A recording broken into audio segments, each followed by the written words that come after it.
We interrupt this program to bring you an important Wayfair message. Wayfair's got style tips for every home. This is Styles McKenzie helping you make those rooms sing. Today's style tip. When it comes to making a statement, treat bold patterns like neutrals. Go wild, like an untamed animal print area rug under a rustic farmhouse table from Wayfair.com. Arr, fierce. This has been your Wayfair style tip to keep those interiors superior. Wayfair, every style, every home.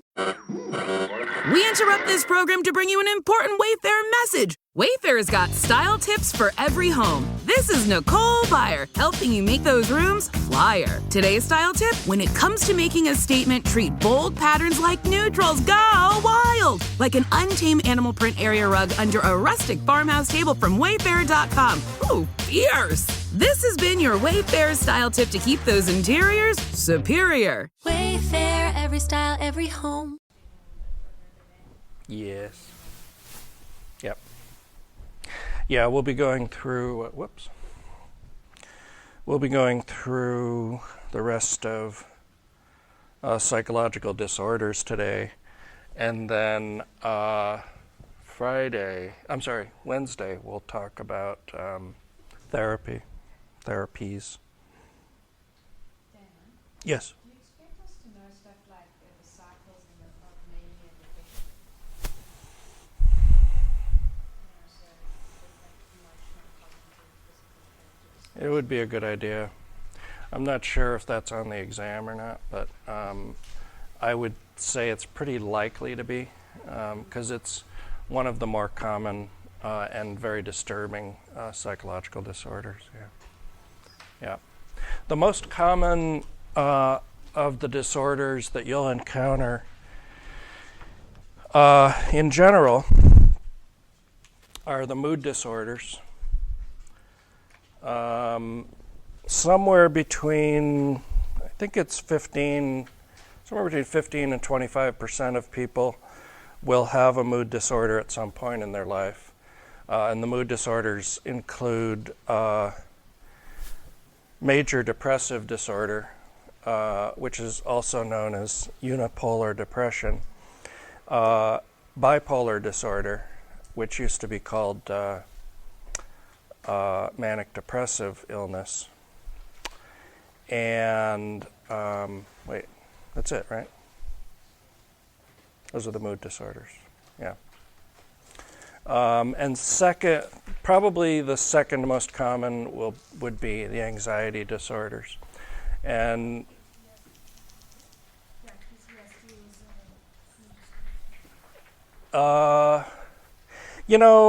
I don't think PTSD is, I don't think it's classed as a mood disorder, but it might be. It's not in the DSM-4.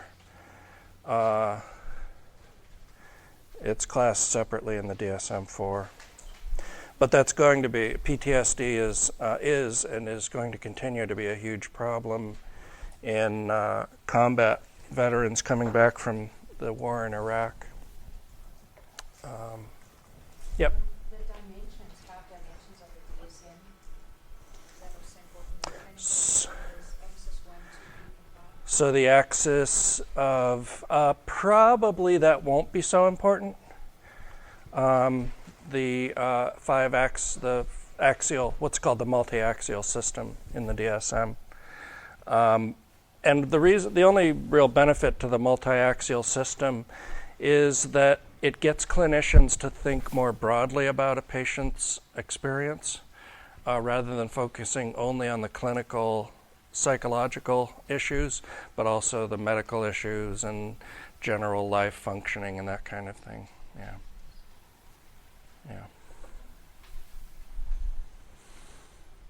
Anything else?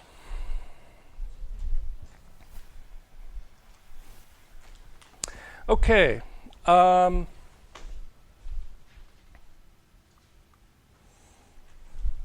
So we talked last time a little bit about the medical model of, applying the medical model to psychological disorders, implying that we have this ability to classify symptoms into a diagnosis the ability to understand what kinds of treatments work well for that set of symptoms, which is classed into the diagnosis.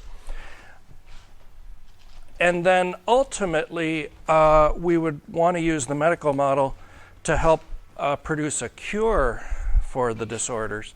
There really are very few psychological disorders, if any. I can't really think of any that have what we might consider a cure.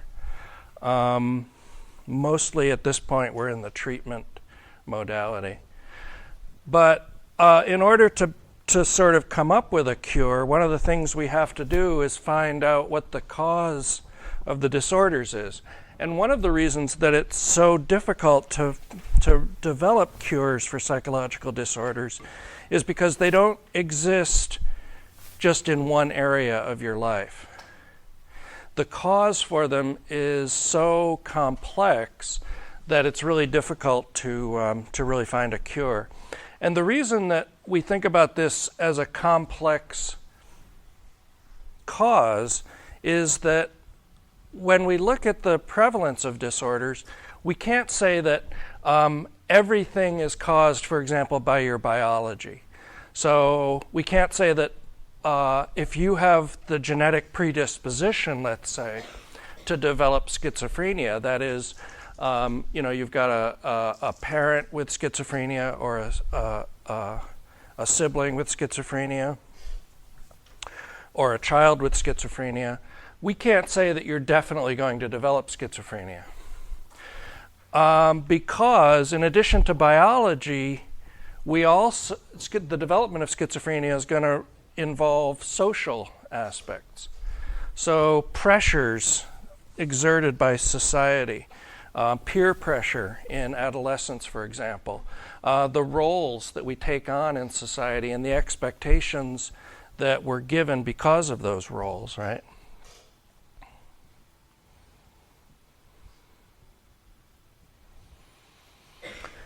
And then in addition to that, some people deal better with those social roles and expectations.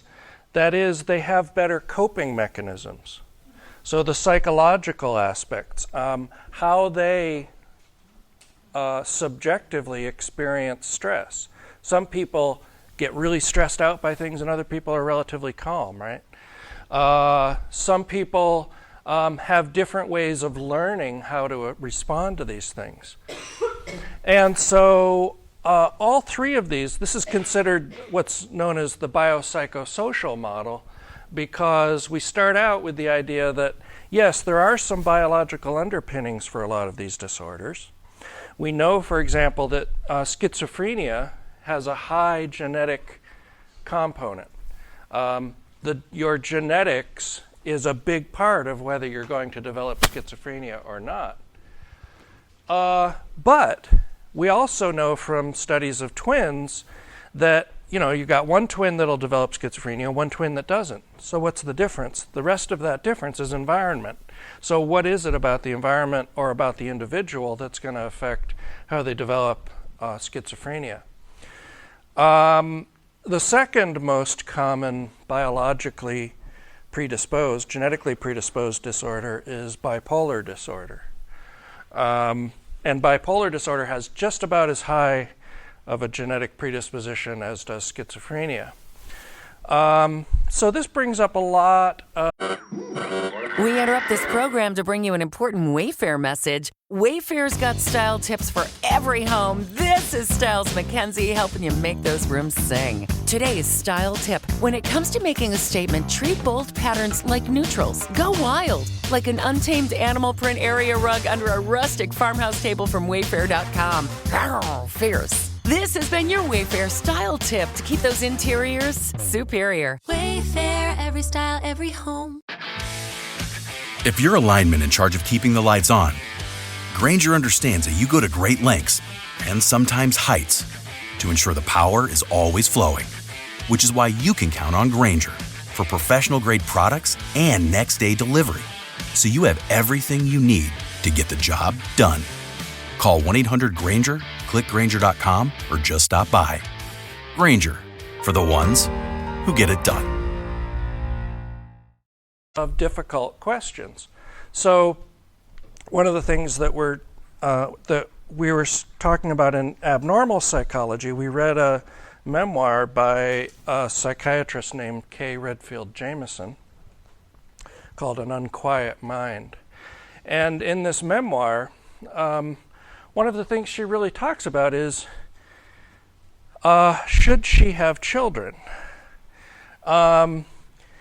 Is it fair for her to have a child knowing that she has this genetic possibility of passing this disorder onto her child?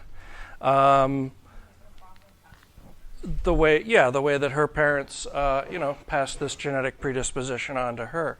And so it makes it really difficult for her to, to consider what are the implications of that. Doesn't mean that her child is definitely going to develop bipolar disorder, but the likelihood is increased because of the genetic predisposition. So I just want to give you a sense of how complex these causes are, and how little we really understand about the causes of these disorders. So finding a cure is going to be really difficult, because you need that cause, you need something really profoundly powerful in a causal relationship in order to treat it in a curative way.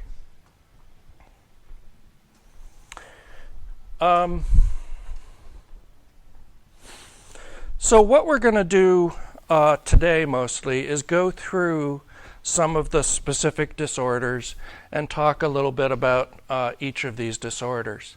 As I said, the mood disorders and anxiety disorders are going to be the two that you're most likely to run into in other people or in yourself. And then the dissociative disorders and schizophrenia are relatively rare, about 1% of people. I think I might not even talk about dissociative disorders today. We'll see if I have time. And so about 1% of people will develop either a dissociative disorder or a schizophrenia disorder. And then personality disorders are quite a bit more common, but I'm not sure how much we're going to talk about those today. We'll see how far we get. Are there any other disorders that you're interested in that I don't have listed here?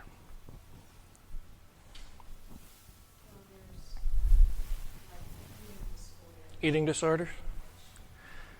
Did you want me to talk about that? I can.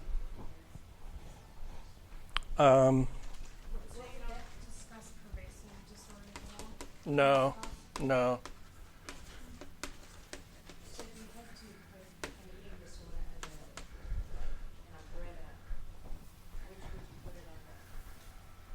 It is its own separate classification in the DSM. It shares some characteristics with obsessive compulsive disorder. It also shares some characteristics with dissociative disorder, and it has some.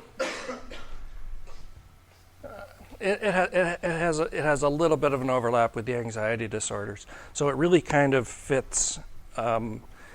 It's sort of multi-layered. It's a very complex disorder. Yeah.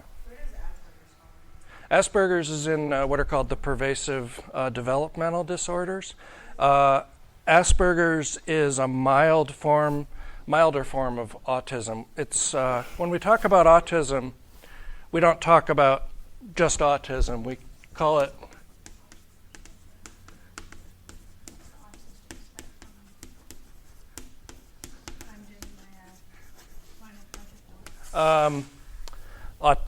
autistic spectrum disorders, meaning that somebody isn't just autistic or not autistic.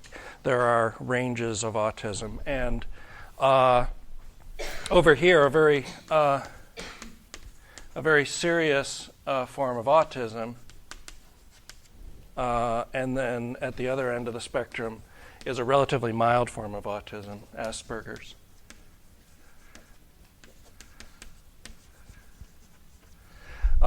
If we have time today, I can play a little video clip of a couple people with Asperger's. Give you a sense of that. What's that? Yeah. If you're really interested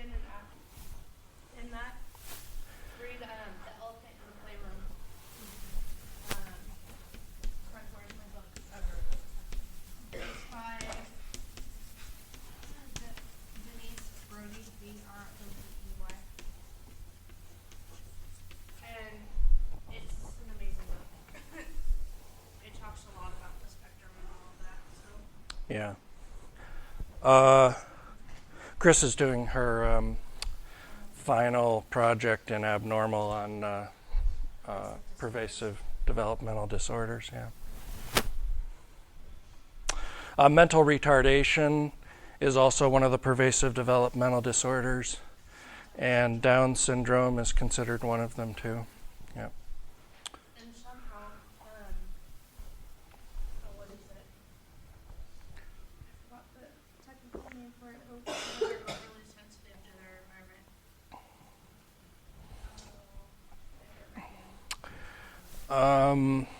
That falls into it. Any others you want me to talk about here?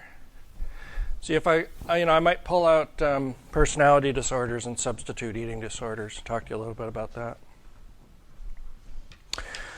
Okay, so let's talk first about mood disorders, again, because they're going to be among the most common of the disorders, yeah? Can I ask you one question? Sure. Before, but it's just regard to the personality disorders. Yeah. How old how long has that been around, been tossed around? The personality disorders really have been around since Freud started psychoanalysis. Okay. The official classification, I don't know what version of the DSM they appeared in. There's a controversial diagnosis called borderline personality disorder.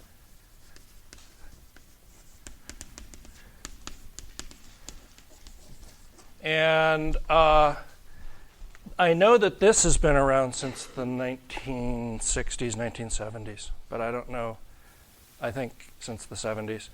But I don't know when the diagnosis first started being developed for the personality disorders. I'm just not. What is the point of calling someone's personality a disorder? Okay. This is. Back in the old day, when you just said, I don't like you, and someone said, I don't like you either. Yeah. Well, let's get to that when we get to personality disorders. Since you're interested, I'll go through that. Yeah. Yeah, we might have to cut out something else, but we'll see what happens. Any other disorders you want to go through in any more detail? Will you be talking about We interrupt this program to bring you an important Wayfair message. Wayfair's got style tips for every home. This is Styles McKenzie helping you make those rooms sing. Today's style tip. When it comes to making a statement, treat bold patterns like neutrals. Go wild, like an untamed animal print area rug under a rustic farmhouse table from Wayfair.com. Arr, fierce. This has been your Wayfair style tip to keep those interiors superior. Wayfair, every style, every home. I hadn't planned to, although they're part of the anxiety disorders, so I may actually have that covered, but I'll see if I can't do that, yeah. Anything else?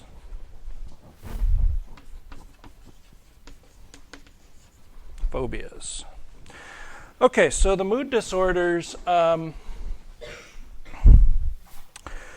there's a term for feeling sad, and it's called dysthymia.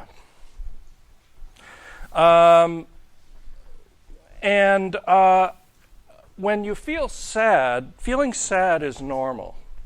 Everybody will feel sad at some point. Feeling sad becomes a problem when it goes on and on and on and on, or it becomes extremely intense and starts to have effects on your body and your social functioning and your occupational functioning, your interpersonal functioning. So there's a term for long-term dysthymia, which is called dysthymic disorder, which requires that you have this long-term sad feeling for 2 years or more. Most of what we think of when we talk about mood disorders is major depressive disorder. And I gave you the symptoms. I gave you a slide with all the symptoms for a major depressive episode. And the major depressive disorder requires that you have that major depressive episode at least once in your life. And if you have multiple major depressive episodes, it requires that there be at least 2 months in between episodes. Okay?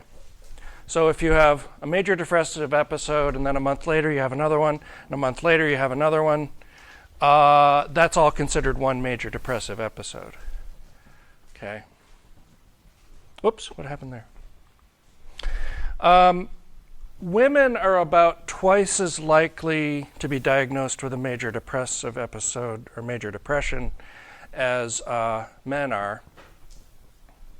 It's unclear whether that's actually a diagnostic reality, that is that twice as many women have the disorder, or whether it's an artifact of what we've established, which is men in general tend to seek help less for disorders.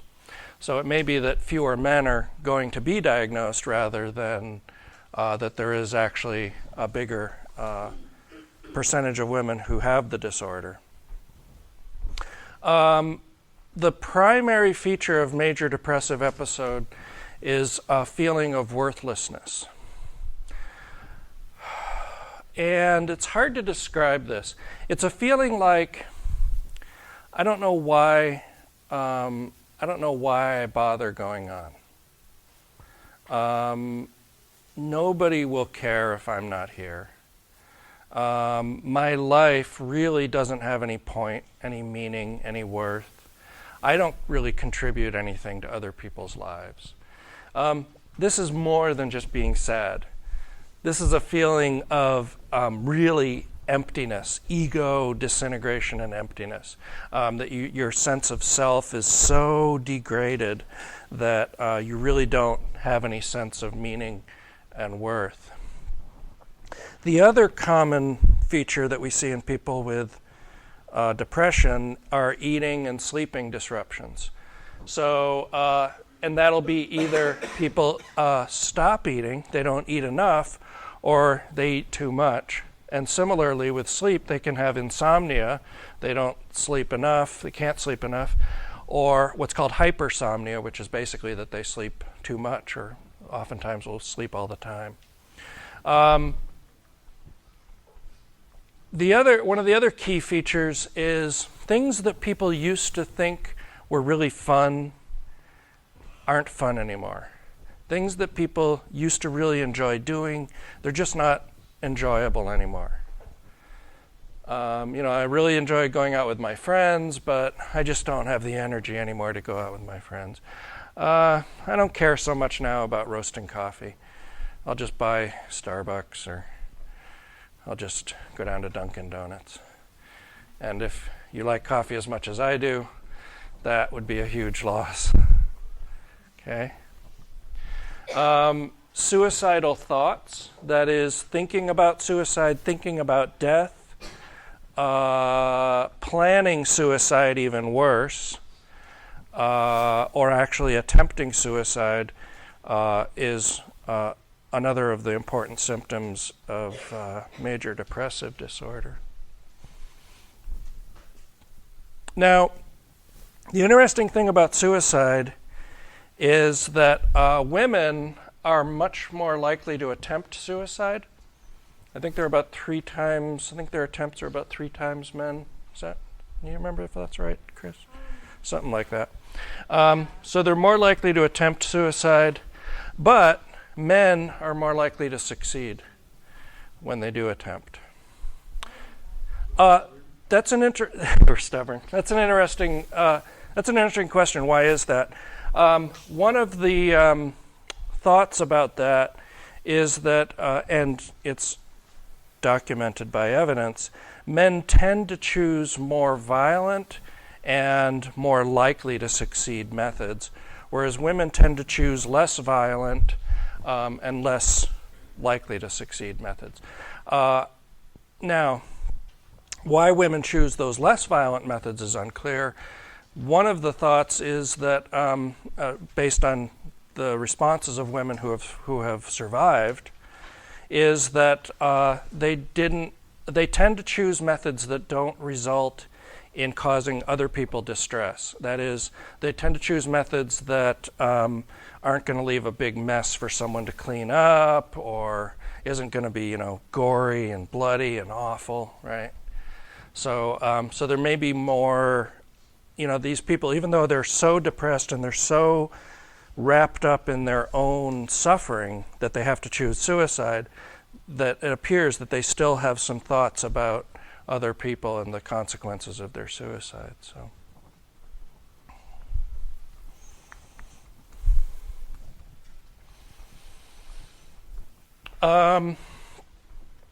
there are a couple of blips in terms of suicidal behavior.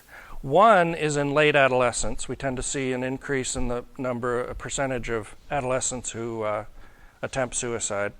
And then there's a decrease in middle life, and then another blip later in life when people are elderly.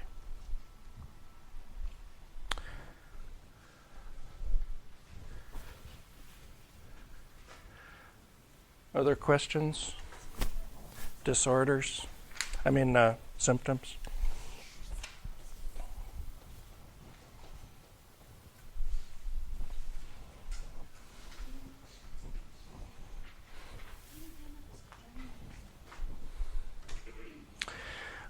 The other side of the coin from major depressive disorder is what's called mania. And mania is characterized by an excessive sense of impulsivity, people engaging in impulsive behaviors, oftentimes includes sexual promiscuity and feelings of grandiosity. So I feel like I'm the smartest person, or the best business person, or the best salesman. And this is a really incredibly consuming sense of grandiosity. It's not like, well, I've got some awards and I feel like I'm a pretty good athlete or something. This is they are the best at everything, right? It's really hard to imagine. Is that where, in the novel or the memoir we were reading, is that with her feeling of I'm just super productive. Sure. That's okay. Spending sprees. People will spend a lot of money in a state of mania.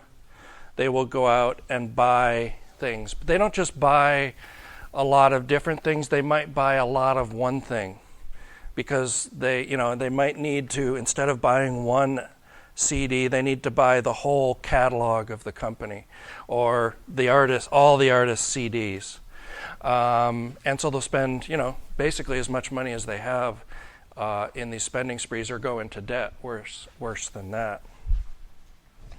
Now, if you at some point in your life have experienced mania and then experienced depression, it's not two separate things anymore. Now it's a disorder called bipolar disorder. So bipolar disorder requires an alternation of mania and depression. But it also could be one major depressive episode and one manic episode would qualify for diagnosis for bipolar disorder. But typically people with bipolar disorder will have alternations of mania and then deep depression. So you can probably imagine how disturbing it is to be, manic one week and then a week or two later be in the depths of depression and ready to kill yourself, right?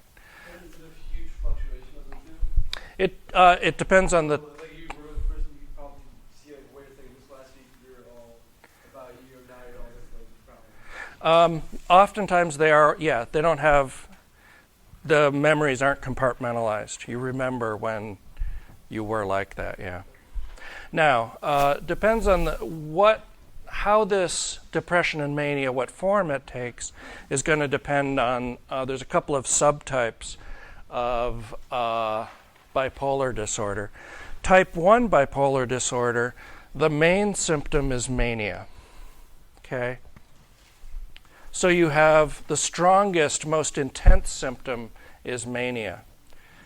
Then you have what's called dysthymia along with mania. So a relatively mild form of depression.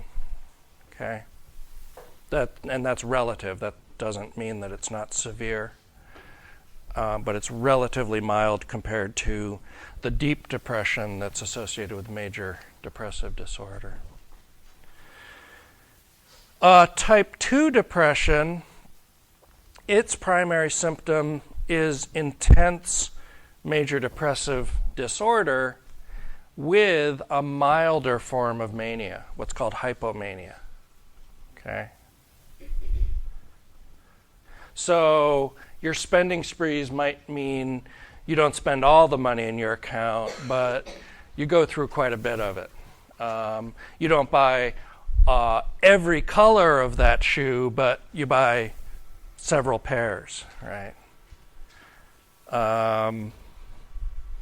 So it's a difficult disorder to diagnose, and all of these disorders. Here's the deal: beware of what's called medical student syndrome. This is what happens when medical students start learning about disorders and they start learning about the diagnostic features of the disorders. All of a sudden you start seeing every disorder you study in yourself or in someone around you. So the information you're going to get from the textbook isn't sufficient for diagnosing any of these disorders. So yes, especially self-diagnosis. Yeah.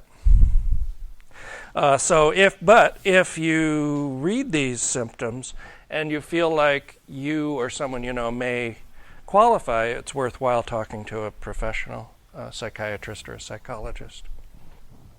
Okay. Any other questions on the mood disorders? So, basic classification: major depressive disorder, major depressive episode, and mania.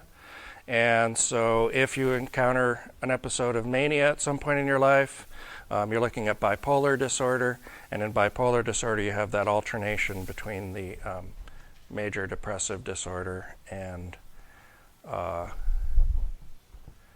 mania. You can have a single episode of mania.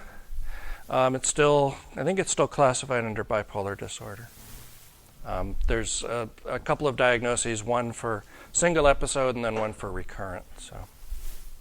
But that's more than you need to know for this class. Anxiety disorders.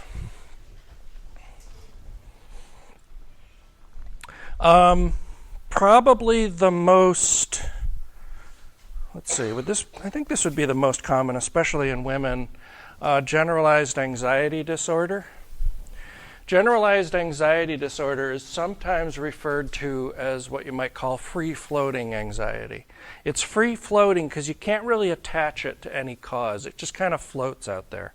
You just feel kind of anxious and worried a lot of the time. You don't have any particular reason to be, but your autonomic nervous system is always kind of cranked up. Sympathetic system's going like crazy, right? About 2/3 of people that are diagnosed with GAD are women, so it's more common among women. And usually it starts to appear either in childhood or during adolescence. You'll see this commonly among the disorders. It's relatively common for these disorders to appear during adolescence. And one thought about that is that adolescence is a time of intense stress before you've really developed effective coping mechanisms for that stress. So you might have that biological predisposition. You go through adolescence. Your body and your emotions and your psychology is under all this intense stress. You may not effectively be able to cope, and the disorders may emerge as a product of that. There's also an evolutionary explanation for why that occurs, which is that evolutionarily in our past, by the time you were in adolescence, you typically had reproduced. especially if these disorders emerge in late adolescence. So they may not have been weeded out sort of by genetic processes. Generalized anxiety disorder, even though you don't have an identifiable cause for your anxiety, it typically is associated with the perception that there are threats in your environment. Okay? So you tend to see your environment as somewhat threatening.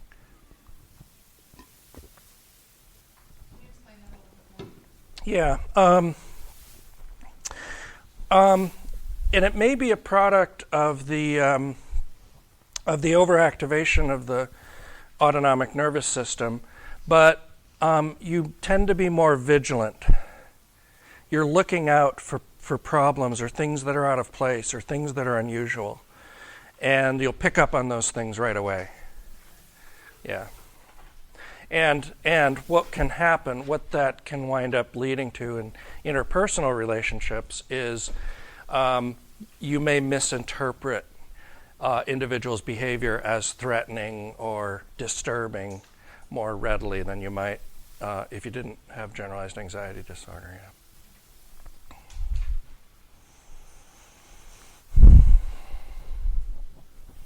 Phobias. Phobias. So what do you think of when I say phobias? Spiders. Fear of spiders, right. Something, yeah, generally when someone is afraid, yeah. It could be for a reason, it could be an unidentifiable reason, yeah. When we have a particular reason for what we're afraid of, we call that a specific phobia. Okay? So I might be afraid of spiders. I might be afraid of blood or body parts. I might be afraid of heights, which is not uncommon. I might even be afraid of wind or beards, oddly enough. Clowns. Fear of clowns is actually not that uncommon. You know, it's funny. I was reading a study in a British medical journal, and it had to do with fear of clowns. Not fear of clowns. It had to do with the experience of children in hospitals. And it's not uncommon for hospitals to bring clowns into the hospital ward for children that are chronically ill and spending a lot of time there. And the thought is, well, the clowns will come in and they'll entertain the children and everybody will be happy. And nobody had apparently ever bothered to survey the children about how they felt about the clowns. And it turns out that they are pretty universally hated among children in hospitals, which is a really strange, like nobody ever thought that like children might not like the clowns. So yeah, it's interesting. Do you think because they know why the clown's there and they go, I could give her that ass? Or Could be, yeah. Or just, who knows, yeah. Or maybe, it could be that, maybe they think, well, this is an obvious attempt at manipulating my feelings and I'm not going to go for it. Who knows? It could be, yeah. Yeah, it could be an association, a learned association, sure. Second type of phobia is known as social phobias. And social phobias are essentially about being afraid of being judged. So someone with a social phobia, for example, would have a really difficult time being a teacher, where I have to stand up in front of 30 or 40 people every day and talk about something I know about, right? Giving speeches is oftentimes a problem. Even just going out in public, being in a public square or in a bus or something like that, you have this kind of just fear that people are watching you and judging you and thinking badly of you, right?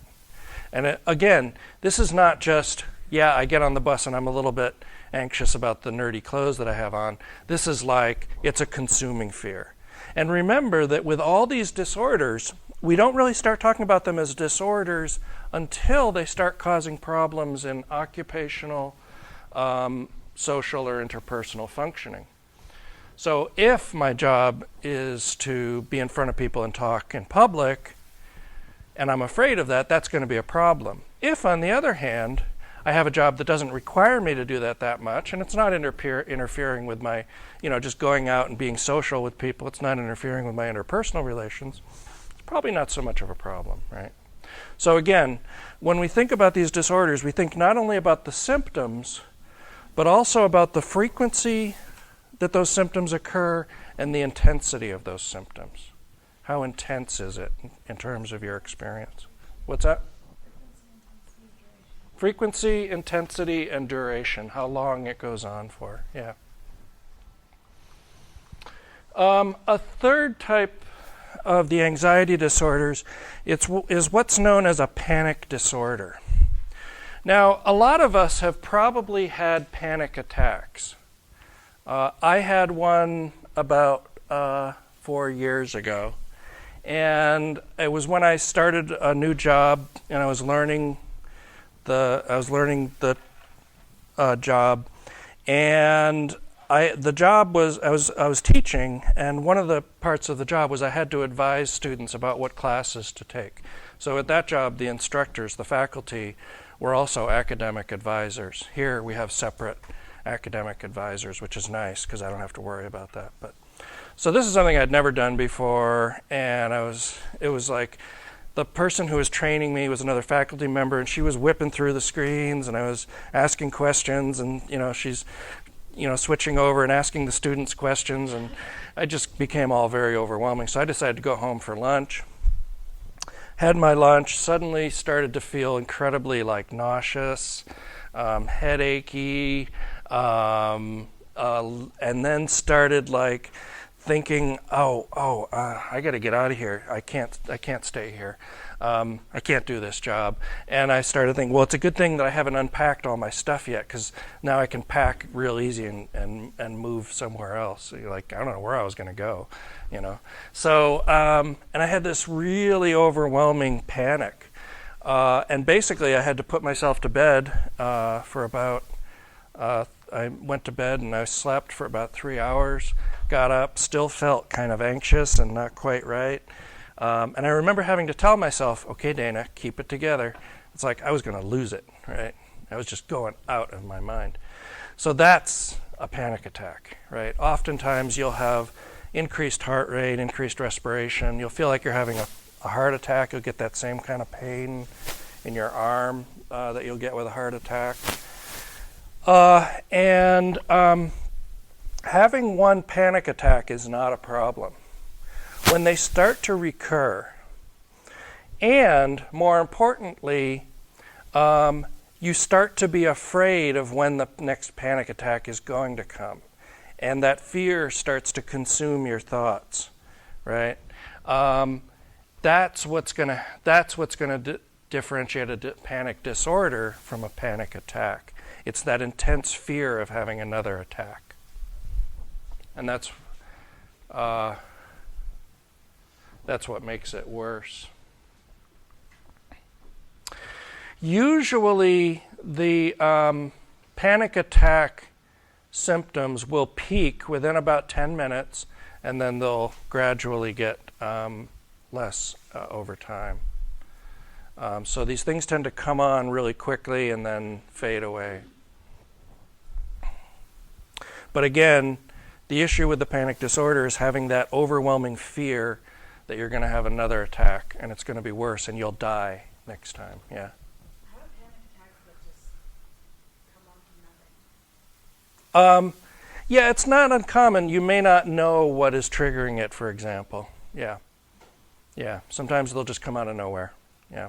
But again, having a panic attack is different from that intense fear in between the attacks that's going to cause disruptions in your functioning, right? Yeah.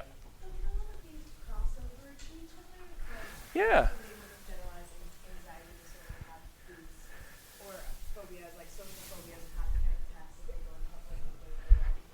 Yeah.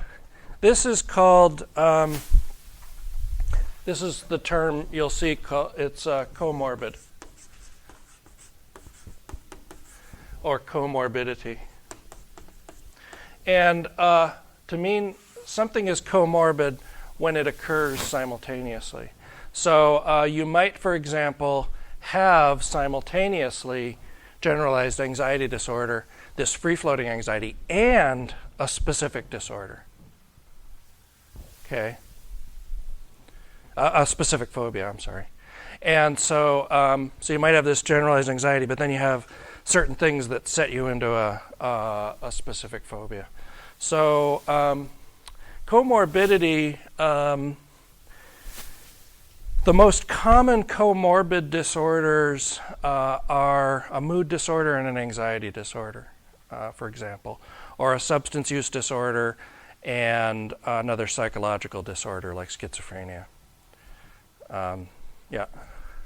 Well, I was just going to say that I find it interesting because I'm diagnosed with the generalized anxiety disorder. Okay. I have a long substance abuse history. Okay. Several years of IV drug use. And Yes. Yes. And then later on in life, raging alcohol. Sure. Sure. And I don't know if I just didn't understand or know back then what it was, but as I've come far enough along to where I moved out of that place in my life where I had to self-medicate. Yeah. To where I'm more aware and I'm learning things. I've found that anxiety at times has triggered me to want to self-medicate. Of course. To get my body to level out because I'm in, and it sounds so simple, the generalized anxiety thing, but it's just this constant state of uptightness and this inability. I mean, it can almost look like like you can't concentrate. You cannot sit down and sit through a program, and everything's got to be organized. Everything's out of control. I just know it is, and everybody's looking at the house thinking, and it Looks fine to me. Yeah. It can look like OCD. I mean, it can look like these other, all Sure. these other things, but I have really, really struggled with, and then after having the substance abuse history and going in and saying, I think I need some help here, and being treated like, you're a drug addict, we know you're in here, and basically being told, well, we know that you want a heavy dose tranquilizer, and I don't even know what I need or what I want, you know what I mean? I only know about a couple kinds of drugs, and I know That's those terrible. really well, and I Yeah. know, and I see that happen a lot with Sure. other girls that I know that are in, Sure. recovery. And are they going to general practice doctors or actual psychiatrists? Well, I think a psychiatrist would be able to see the difference, exactly. And I but general practice doctors sometimes can't. Exactly, and Yeah. that's where I'm on my way to now. because Good. I didn't know until I read some of the stuff in the book. I've struggled with these bad headaches that I first thought were migraines, and I was going in and again they're thinking I want pain medication. I'm like, I'm losing my vision here. I can't see. I'm having a headache right now. But anyway, it's like all in here and Tension, yeah. And finally they figured out, you're having severe tension headaches. Yeah. Then as I am reading the book, probably started a couple of years ago, where I started having this issue with excessive sweating. Thinking, what the hell? This is not attractive. What's going on? And it's so true. Like all these symptoms go together, and it's just like, well, what do you don't want to make a doctor's. Well, what do you need to be seen for? Well, excessive sweating. You know what I mean? Yeah. You don't even know these things are symptoms. Yeah. So one of the treatments, by the way, for tension headaches that's shown some efficacy is biofeedback. The same thing we did here in the lab is basically they hook up, instead of hooking up an EKG reading to monitor your heart rate, what they'll do is they'll hook up EMG electrodes to measure the tension in your muscles, and you actively work on reducing that tension and finding the mechanisms to relax that tension and let it drain out. And that's sometimes very useful because once you learn those techniques, when you feel that tension coming on, you use the same kinds of techniques to reduce it. Now you bring up an important point, is that oftentimes the disturbance that we feel psychologically can be medicated. You happen to find a really effective way to undo this, and that was with illegal drugs or even prescription painkillers that may take away that, at least the feeling of it in alcohol. And so what we see in, for example, PTSD, post-traumatic stress disorder, is high rates of alcoholism.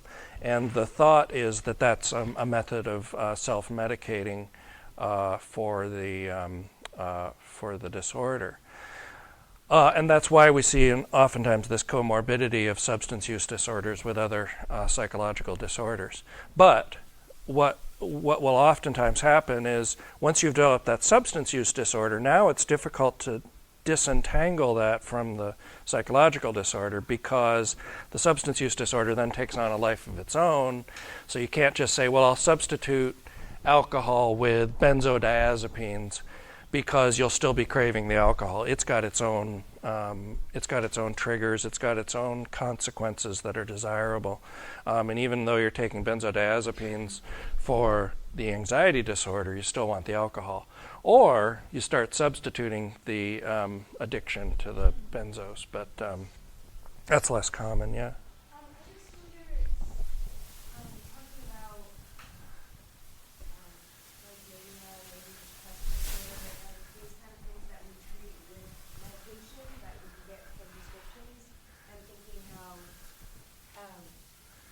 these are all disorders, but it seems like it would be best to try and address the problem without things like that. Yeah. But I mean, there's also a big difference between a general anxiety disorder, like phobias, these things that you can identify and that they're very psychological, whereas it seems like major depressive disorder and mania are actually like more biological. Perhaps? Yeah. So what we'll see when we talk about therapies, what we'll see is that oftentimes medication is useful for undoing the symptoms of these disorders. But by itself, medication doesn't typically address the underlying causes, what we think of as the causes. And so when we look at the efficacy of medication, for example, for depression, we look at the efficacy of medication and psychotherapy, we see each is about the same, but when we combine them, then we get this synergistic effect that actually results in better outcomes. But as I said, we'll talk more about that when we talk about therapies. Yeah. Last of the anxiety disorders we'll talk about is obsessive compulsive disorder. And it's known as OCD. And OCD involves two primary symptoms. One is obsessions. And obsessions are uncontrollable thoughts that just come into your mind without you being able to stop them. And so this obsessive kind of thinking is a very cognitive experience, but OCD also is characterized by compulsions, so behaviors that are uncontrollable. Now, here's the deal. What's important about OCD is that the people who are, and that makes it different from delusional behavior, delusional disorders, the people who are engaging in OCD behaviors and thinking are well aware that what they're thinking, what they're doing is very irrational and doesn't make any sense, and they don't want to do it. But if they don't do the behavior, they don't get rid of the anxiety, right? And the thoughts persist. This obsessional thinking persists until they can finally do it, until they can finally engage in the behavior, until they can finally complete the task that they have to complete. And what will happen commonly is the compulsions take the form of repetitive behaviors. So you have to do something a certain number of times. That's what's called a counting ritual.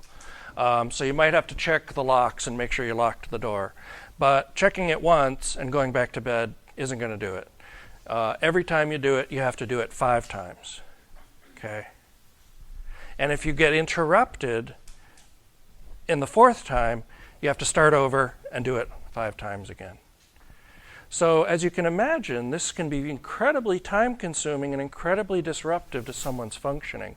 It might be to the point where you can't get out of the house and go to work because you're involved in these rituals and they keep getting interrupted, and the obsessive thoughts keep you from concentrating on work. So this is a very serious disorder, and fortunately, though, we have some pretty good treatments for OCD. Why don't we take a break here? It's about noon. Come back at 10 after. I've got a brief video clip of OCD stuff, and then we'll pick up after that. Did you see Oprah's special, I think it's called OCD Camp? No, I don't believe I did. I'm kind of wondering Thank you. how balanced this is. Right. I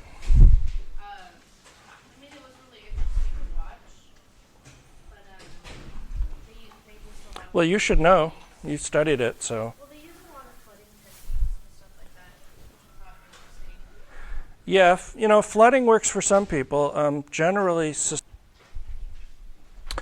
so what I'll do at this point, I'd like to show you a brief video clip of a couple of women who have OCD.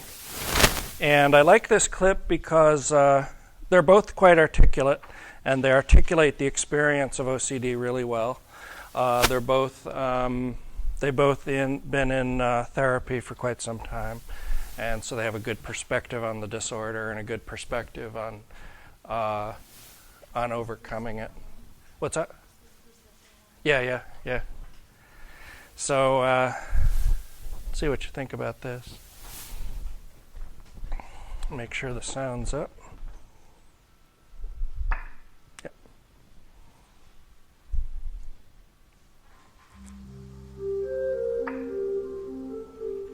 Obsessive-compulsive disorder is an anxiety disorder that affects about 1% of the population.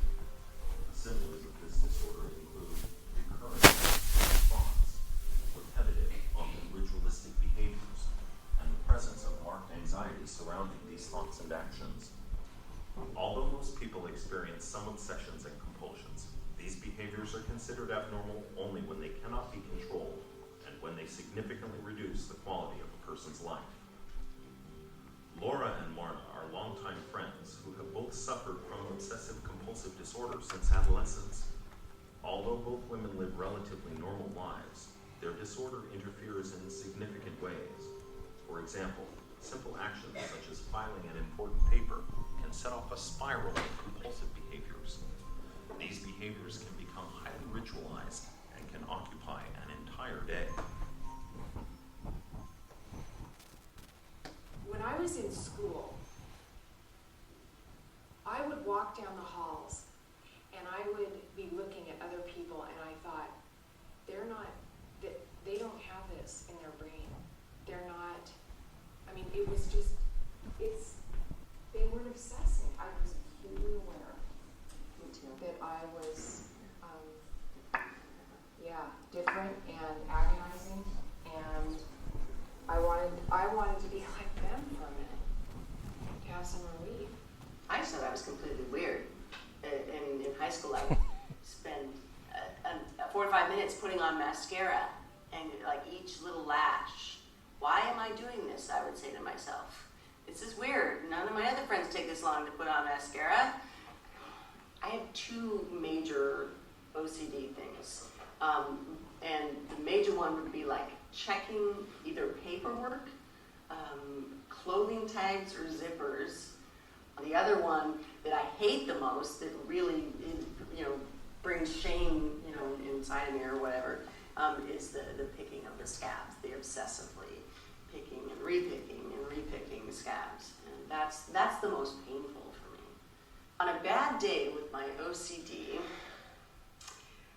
I wouldn't be able to figure out what to wear. I would be running around, and then I'd be sweating a lot because I'd be getting nervous because I'm running late. And then I wouldn't be able to find the particular paperwork that I needed to take to an important meeting that day. because what I'll do is I'll put it away, and then the urge, and you can feel it. It's almost like a surge that you have to. We've actually never talked about this particular aspect, but it's like a surge. And, I gotta check. I gotta see is that other insurance paper behind there, and what's behind that, and what's behind that, and what's in the other little, how dividers in a portable file kind of thing. And so I just end up checking all of it. And in my worst days, several years back, I would check. I have to cut the tags off my clothes because I'll check. Oh, made in Korea. Oh, and it's a large, and I know brand names for zippers because did I ever tell you about Zipper One? Yeah. But you know all the tags. Yalan, Y-A-L-O-N, the Yalan company. So things like that.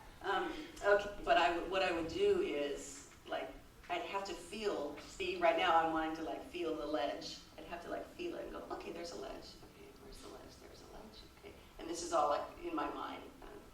And the one that's in my pillow, I would lift it up and down and up and down and up and down.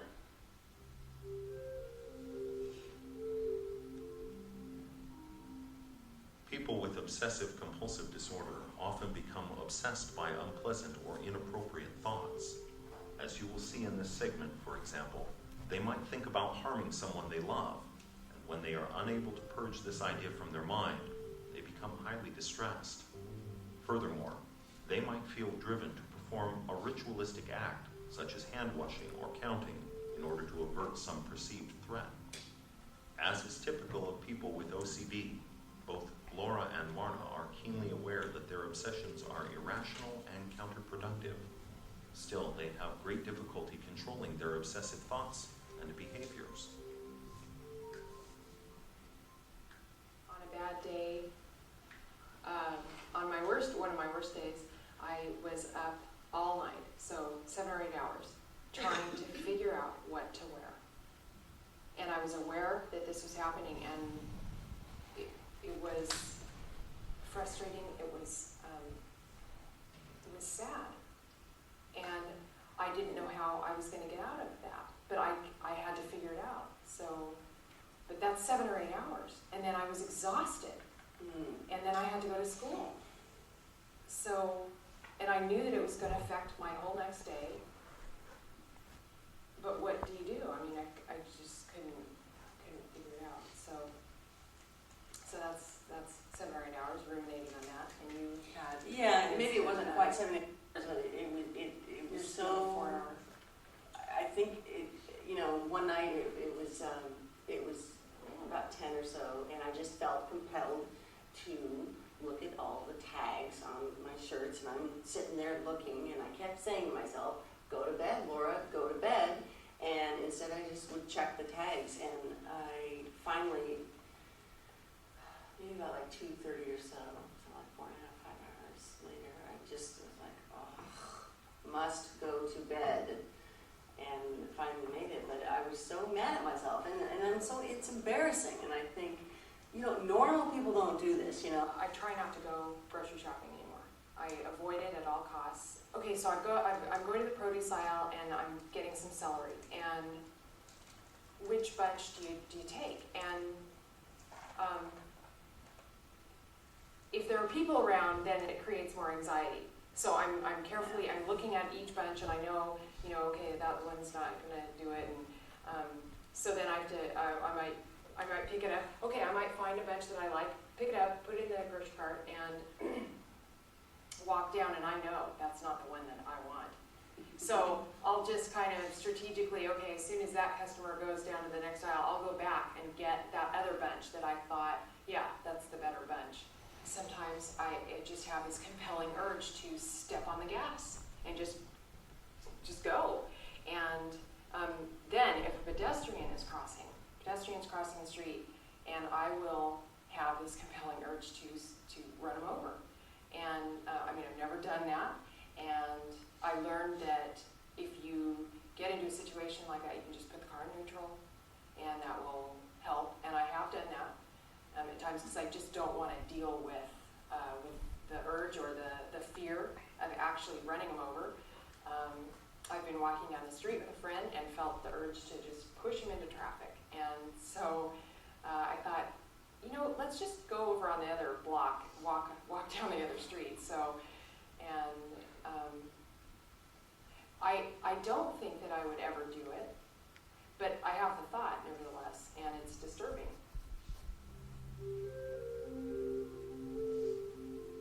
During the 1990s, researchers made great strides in developing treatments for people with OCD.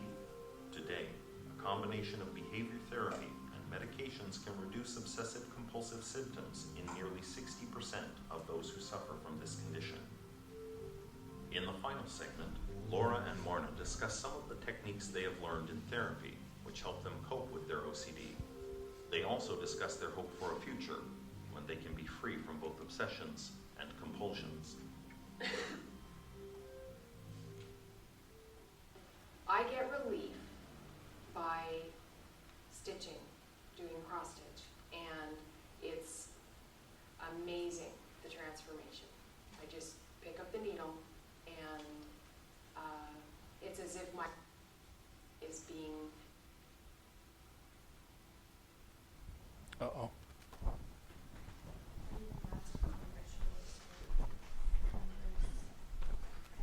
but it's very different.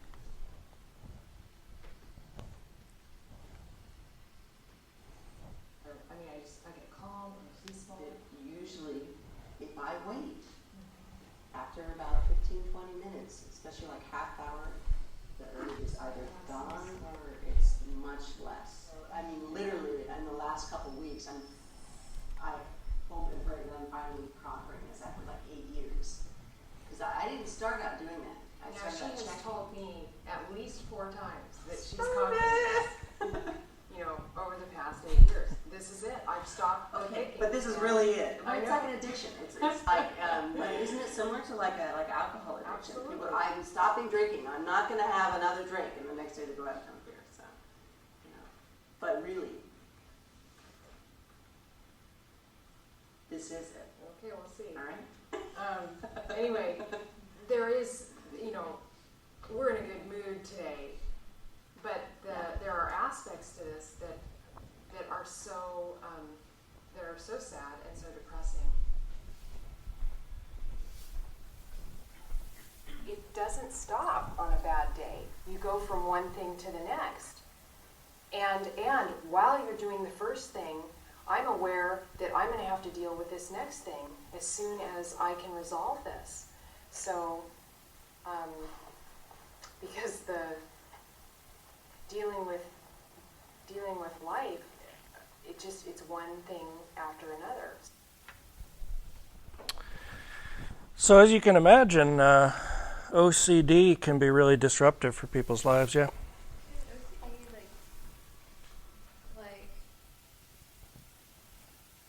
If someone like works out a lot and becomes like, or somebody that becomes like obsessive with weight loss, can it be like a form other than like repetitive? Yeah, it generally, OCD, you have to have both the obsessive thoughts, which typically the most common forms tend to be having to do with germs or contamination.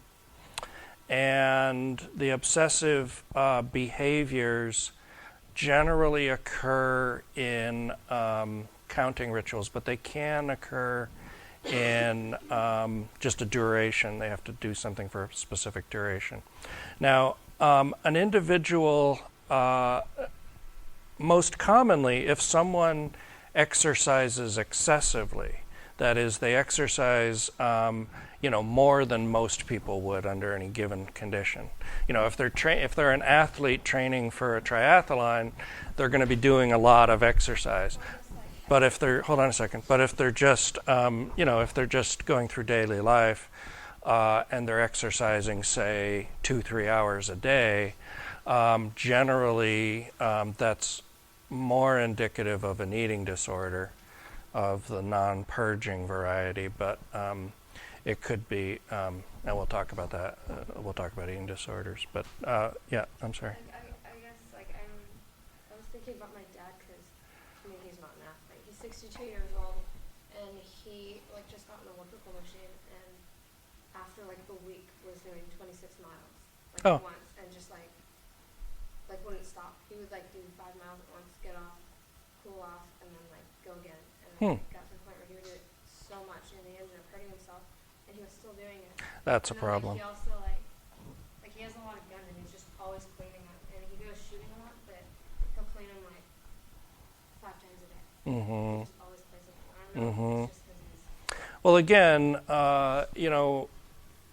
that could be someone who just enjoys doing those things, and exercise can itself be very reinforcing.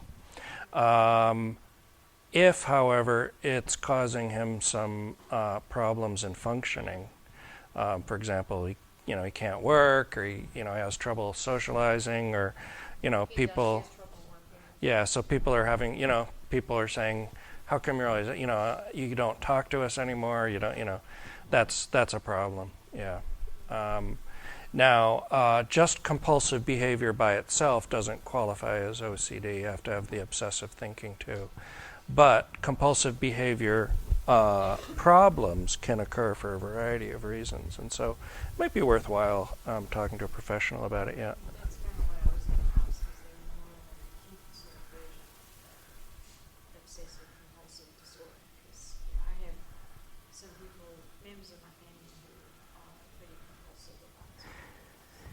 Yeah, so is there an acute version versus a chronic version? I don't know how long it specifies that the behavior has to persist for. I don't remember. Yeah, because they can be reinforcing. So, people can get into those patterns of behavior. Yeah.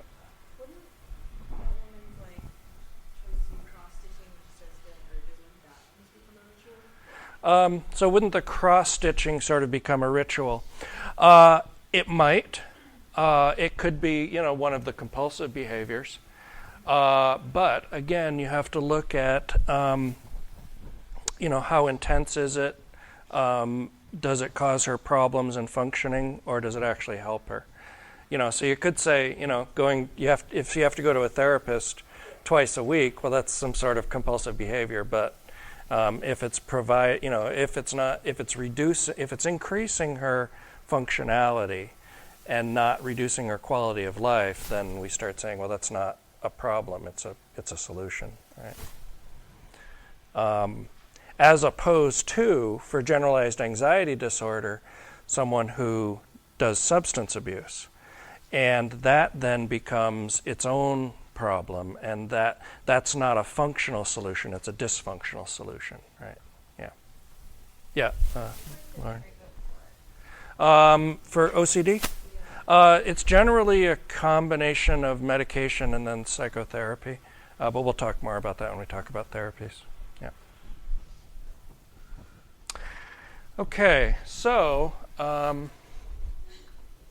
let's talk a little bit about post-traumatic stress disorder. We probably won't finish up disorders today. We'll stretch it into Wednesday. PTSD is important to talk about because, as I said, as more and more soldiers are coming back from the Iraq War, and more soldiers are surviving things that soldiers wouldn't have in the past. This is an interesting phenomenon in this war. We're getting many more soldiers coming back with severe injuries, both physical and emotional, that otherwise would have died in the battlefield or in the hospital in the battlefield. But we've got much better medical treatments now that are keeping these soldiers alive.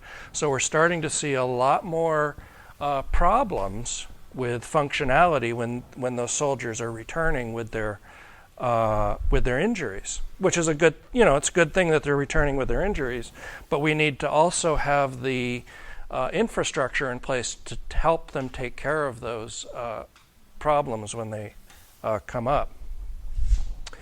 PTSD typically occurs in individuals who have been through some sort of extraordinarily traumatic event. And most commonly the triggers are natural disasters, combat situations, rape, and PTSD involves basically memories that come back to you, unwanted memories that'll come back in situations that they're not useful. Oftentimes extreme nightmares while someone's sleeping at night, and then a sense of anxiety, almost like a generalized anxiety disorder kind of anxiety, a sense of hypervigilance about their environment. Okay, and so PTSD,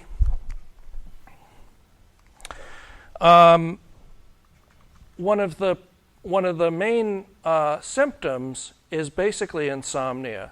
So people with PTSD will oftentimes have a real hard time sleeping.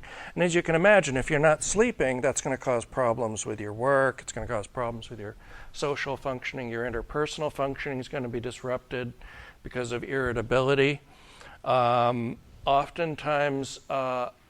concentration problems. So people have trouble focusing and concentrating on a particular task. And it can become very intense and very consuming. And one of the ways that people will deal with this experience sometimes is through the idea of self-medication. So using alcohol, using marijuana, using drugs to try to control these symptoms, or at least to become unaware of them if they're happening. Okay. So high rates of alcoholism, for example, among PTSD soldiers with PTSD that came back from Vietnam. Okay. Now, here's the deal. Not everybody who goes through combat, rape, or a terrorist incident or a natural disaster is going to have PTSD. So what's interesting is that some people not only don't develop PTSD, but they actually develop better functioning after the event. And so this is what my the advisor that I worked with at UBC likes to call post-traumatic stress reorder rather than disorder. And so what he did is he looked at survivors of the Holocaust. And so these are, Jewish individuals living, I think, in Canada and the United States. And he compared their functionality, their productivity, their life circumstances to age-matched Jews who hadn't been through the Holocaust. So basically, same age, same kinds of historical experiences, except the Holocaust is the main difference. And what he found is that the trauma survivors not only had a high level of resilience, they, most of them, the vast majority of them didn't develop PTSD symptoms, but in addition to that, he also found that they tended to have even better, they tended to have more optimistic outlooks, they tended to have better function in their lives, they tended to have a greater sense of meaning in their lives. And so, so these traumatic events aren't always just filled with PTSD. The results of them can actually be quite different. So it's important to notice that just because you have the same experience doesn't mean you're going to develop this disorder. Again, think of that biopsychosocial model. Some people have better psychological mechanisms for coping with that stress than others, right? So it's going to be very much on an individual basis who's going to develop PTSD and who isn't. Questions on that? On PTSD?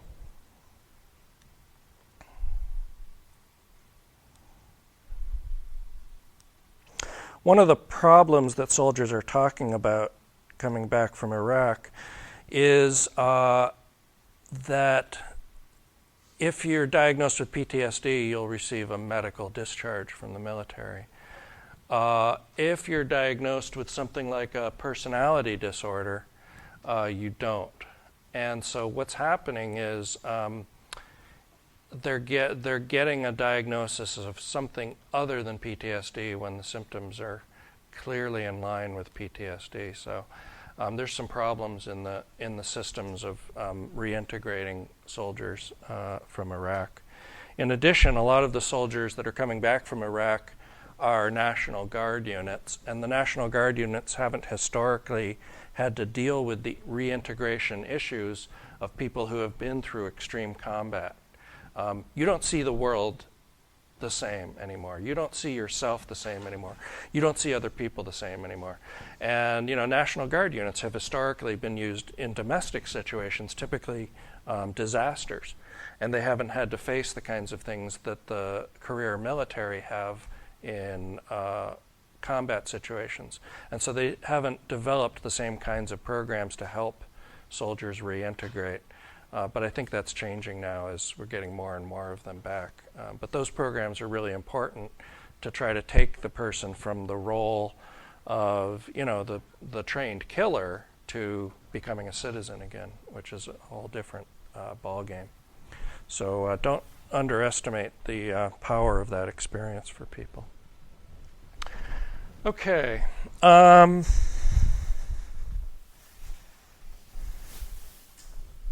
just talk briefly about dissociative disorders. Dissociative disorders, the main characteristic of a dissociative disorder is that the person feels somehow disassociated from themselves. Okay?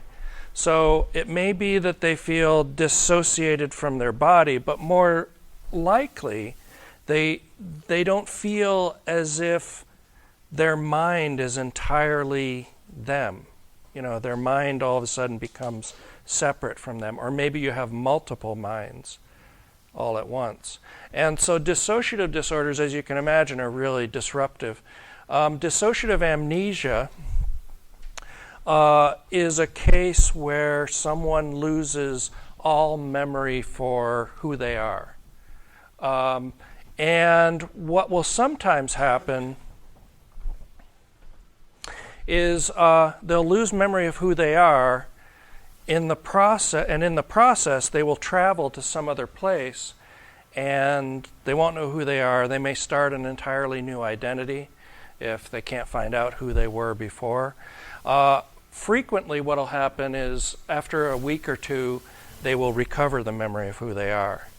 But sometimes it'll go on and on. There's a case, for example, of a fellow from Olympia who was traveling to his mother's house in Canada, and he never got there, and he woke up on the sidewalk about 6 weeks later in Denver, didn't know who he was, where he was, how he had gotten there, and to my knowledge still hasn't recovered that identity.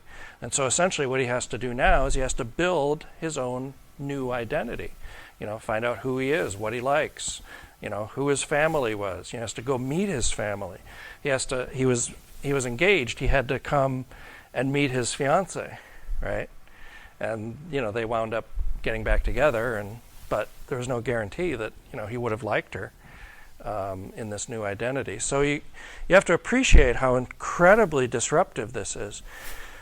Incredibly rare. Dissociative amnesia itself is rare. Fugue states, which is where someone travels in a dissociative amnesia, is even more rare than that. So I don't talk too much about these things. Dissociative identity disorder, even more rare than dissociative amnesia, is a condition where someone has multiple identities simultaneously. And what will typically happen is you'll have this kind of consciousness of being one identity and then suddenly switch to another identity. And sometimes you have memories that cross over between the identities, but sometimes the memories are compartmentalized. So in one identity you might have some experiences and form some memories that you can't recover in the other identity. So again, as you can imagine, that's going to be a real problem. Plus, the people who are talking to you, it's hard to imagine this because we have this continuous stream of consciousness that we call reality, right?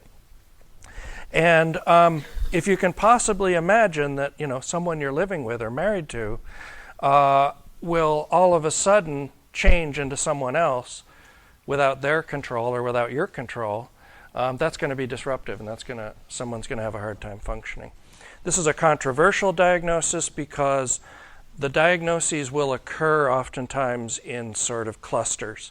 So in the 1970s, I think, there was a cluster of dissociative identity disorder diagnoses.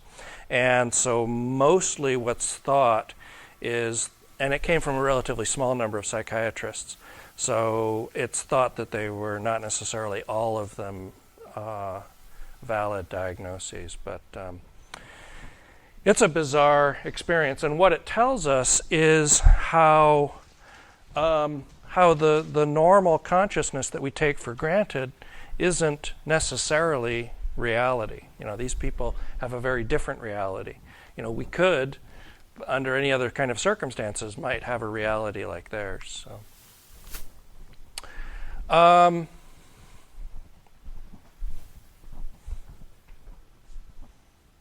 It's also important to tell you that this is not schizophrenia. So you will hear sometimes someone on TV or in the newspaper, they'll say something like, 1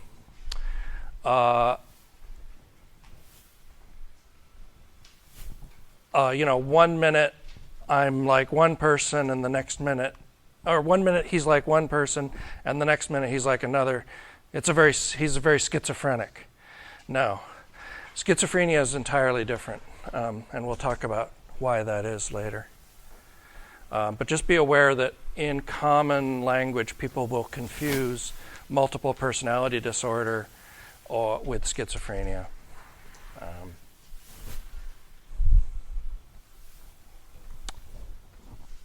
Okay. I think we have time for this. Let's talk about personality disorders. Antisocial personality disorder is probably one of the most common of the personality disorders, and also one of the most disturbing. Sometimes these people are called sociopaths. Sometimes they're called psychopaths. These are people who are usually men, although some women do have antisocial personality disorder. And the main feature is that they have an absolute lack of regret or conscience for the damage that they do in other people's lives. So these are oftentimes criminals. And they can be very impulsive. So they don't necessarily have control of their behaviors. So when they get angry, and they smash somebody in the head with a hammer, that's a very impulsive action. Most of us, when we stop being angry, will go, "Oh my God, I'm so sorry I did that." People with antisocial personality disorder go,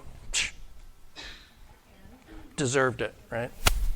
So it's an intense lack of any kind of conscience or regret. Hold on a second. There is some evidence that there may be a genetic predisposition for personality disorders, for antisocial personality disorder.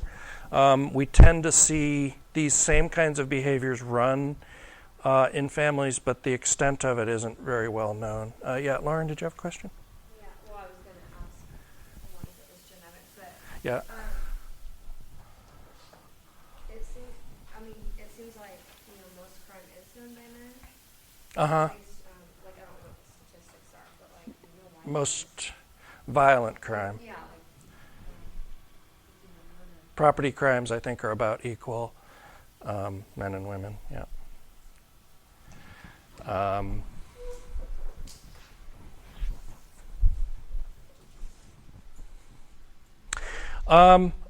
Another personality disorder I'll tell you about. These are the two probably that psychologists know the most about is borderline personality disorder. And you may have heard of this term, borderline.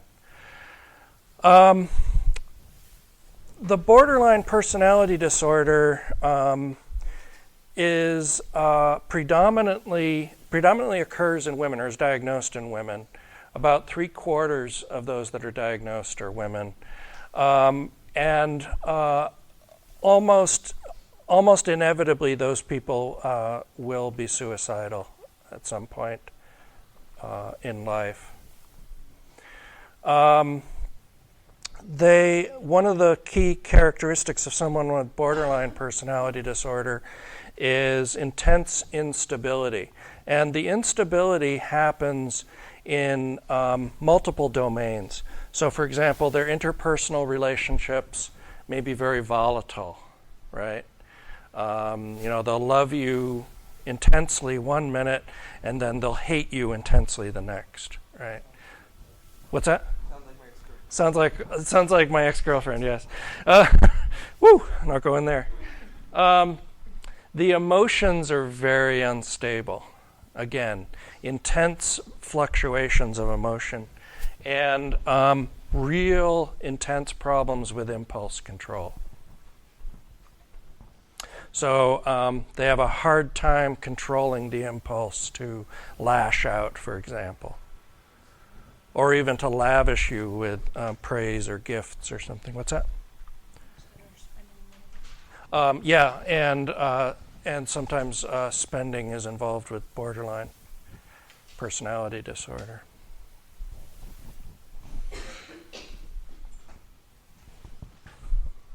I have another video clip for this, but we don't have time to run it today. Why don't we pick this up on Wednesday?